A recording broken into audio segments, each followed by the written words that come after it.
C'est la vidéo du nouveau record du monde de 3-3 sur un seul temps. 3,05 par Chouanui. Chouanui dont on a déjà analysé pas mal de fois des solves sur le stream ou sur la chaîne YouTube.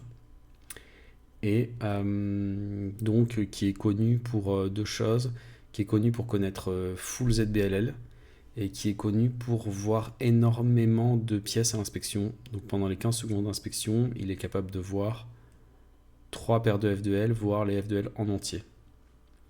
Donc on va voir ce qu'il fait là, sur ce solve-là.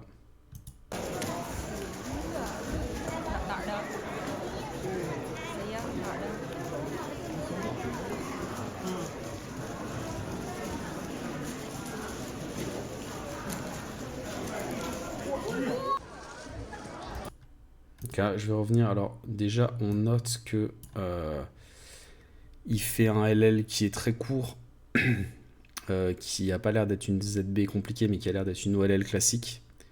Donc il connaît ZB, mais c'est l'équivalent de OLL et PLL skip ce qu'il a.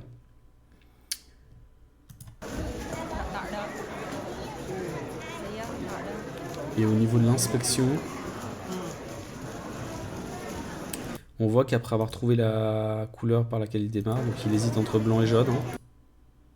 Là, il trouve sa croix à ce moment-là, là où j'ai fait pause. Qu'après avoir trouvé la croix, on notera que il regarde pas très longtemps. Donc, je soupçonne de pas chercher à voir des deuxième, troisième, quatrième paires. Je pense qu'il a vu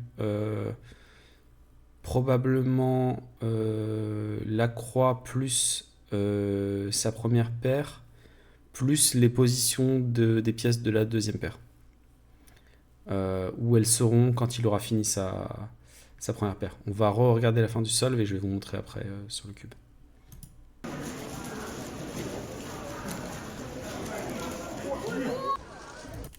Et après on remarque aussi qu'il n'y a aucune rotation. Donc y compris pour le LL qui est déjà orienté, ça veut dire que il a toutes les arêtes orientées. Ok, donc je vais enlever la vidéo et je vais vous montrer donc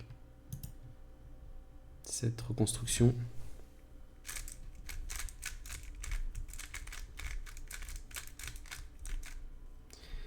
Donc ça c'est le mélange, voilà. Donc lui, il est opposite blanc-jaune, ce qui veut dire qu'il peut soit commencer par la face blanche, soit par la face jaune. La face blanche, il y a ça qui est déjà bien mis, avec ça à côté, qui peut faire une paire, un bloc éventuellement. Cette arête-là, elle n'est pas très bien mise. Celle-là, elle gêne pas trop. Celle-là, elle est pas mal, mais au-dessus de la couleur opposée. C'est moyen, c'est très moyen. Les jaunes, c'est tout l'inverse.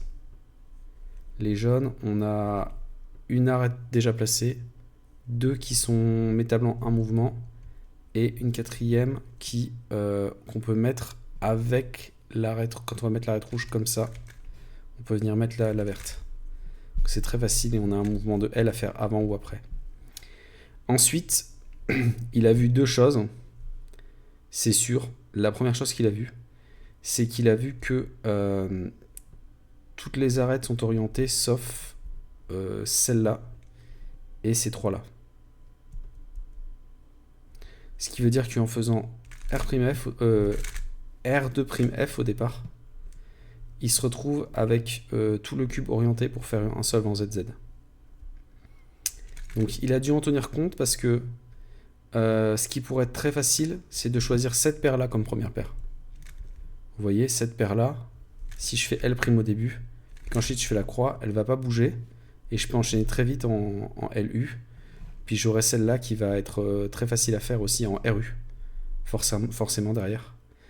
Et en fait, pourquoi il fait pas ça? C'est justement parce qu'il a vu que s'il fait d'abord R2F, il oriente tout. Donc, je vais juste montrer ce que ça aura pu donner, voilà, avec celle-là en première paire. Voilà, on a ça qui s'enchaîne. Et puis arrivé là, on a elle encore qui est orientée correctement. Et après, il y a plusieurs façons de la faire, mettons comme ça. Et après, elle, on est obligé de regripper ou de faire un trick comme ça. Voilà, j'ai fait un trick avec OLL skip sur PLLT, c'est pas mal, mais disons que c'est pas aussi fort que de tout enchaîner en LU, RU.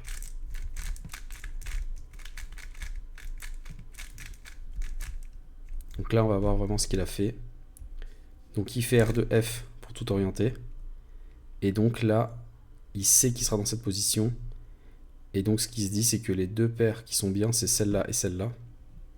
L'avantage de celle-là, c'est qu'en finissant de faire la croix, au lieu de terminer directement, s'il décale juste de U', ça fait la paire. Donc ça, c'est ce qu'il a repéré à l'inspection. Et il a repéré aussi que ces deux pièces allaient se retrouver comme ça. Donc je suis à peu près sûr que ce qu'il a repéré, c'est jusqu'ici qu'il allait faire ça et qu'il allait insérer celle-là derrière. Je pense pas qu'il a repéré la suite. Donc là, on va avoir un multislot sur ces deux paires. Je ne pense pas qu'il ait repéré, et une des raisons qui fait que je pense pas, c'est pas qu'il est pas capable, mais c'est le temps qu'il passe à regarder.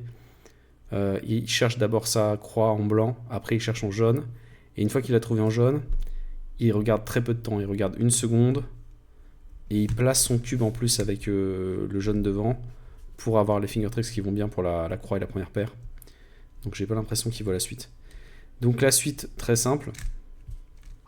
Donc effectivement, il insère cette paire derrière comme classiquement. Ça fait un multi-swat sur celle-là. Et on voit très bien celle-là sortir. Donc on peut tout enchaîner. Et enfin, l'ULL, c'est là que c'est assez particulier. Il fait ZBLL normalement. Sauf que ici, juste en voyant ces deux faces-là, on peut reconnaître que c'est l'OLL classique qui fait PLL skip. C'est-à-dire qu'on a un bloc ici. Ici, c'est même couleur. Et ici, c'est couleur opposée. Ou ici, c'est couleur opposée. Peu importe comment vous le repérez. Ça, on n'a pas besoin de voir les autres pièces. On sait que ça va faire PLL skip. Ou du moins que la bonne ZBLL est l'OLL classique. Donc je vais remontrer le solve en entier. Donc il choisit la croix jaune. Il commence comme ça. Il forme la paire derrière, il insère en U2. Après il insère normalement, il enchaîne sur celle-là. Et voilà. Et avec ça, il nous fait donc 3,05, 33 mouvements, 10,8 TPS. Donc c'est pas mal de TPS, mais c'est beaucoup moins que Yang. C'est pour les autres recos qu'on avait fait de lui, c'est son nombre de TPS classique. Entre 9,5 et 11, souvent il fait choix nuit. Et comme il a des solves qui sont très efficaces en termes de nombre de moves, il arrive à faire des super temps autour de 4 secondes et demie moyenne avec 10 TPS. Donc voilà, donc, et là, comme au lieu de faire à peu près 42-45 moves comme il fait souvent, il en fait que 33, grâce au cas de ZBLL facile, plus le multislot au début, et ben tout de suite il tombe sur les 3 secondes, et là 3,05 parce que c'est facile à repérer, etc. Donc voilà, il n'y a pas grand chose d'autre à dire sur ce solve, mais je pense que ça sera bien pour ceux qui voulaient voir la reco et qui sont pas forcément très à l'aise avec les recos en anglais. Voilà, donc première paire, deuxième, troisième, quatrième, et le PLL skip. Et le seul autre truc qu'on peut dire, c'est que il y avait d'autres façons de partir après avoir orienté les arêtes au départ. Mais en fait, il n'y a pas beaucoup d'autres trucs qui sont aussi bien que faire cette paire au départ. C'est pour ça qu'il l'a choisi, je pense. Donc on peut imaginer, par exemple, faire cette paire-là au départ. Et dans ce cas-là, ça donne ça. Et là, on obtient le multislot sur ces deux paires-là. Ces paires-là, bon, après, il y a plein de variantes possibles. On peut insérer d'abord celle-là, on a vraiment le choix. On les met de ce côté, puis après, on peut faire soit comme ça, soit dans l'autre sens, c'est-à-dire comme ça. Et voilà, bon, en gros, on peut faire comme ça aussi. Voilà un exemple. C'est du ZZ après, hein. Si vous avez déjà pratiqué un peu ZZ, tous les solves se ressemblent un peu après. C'est assez facile une fois on a toutes les arêtes orientées, qu'on a la structure. Il y a que des bons cas de paires. Donc voilà,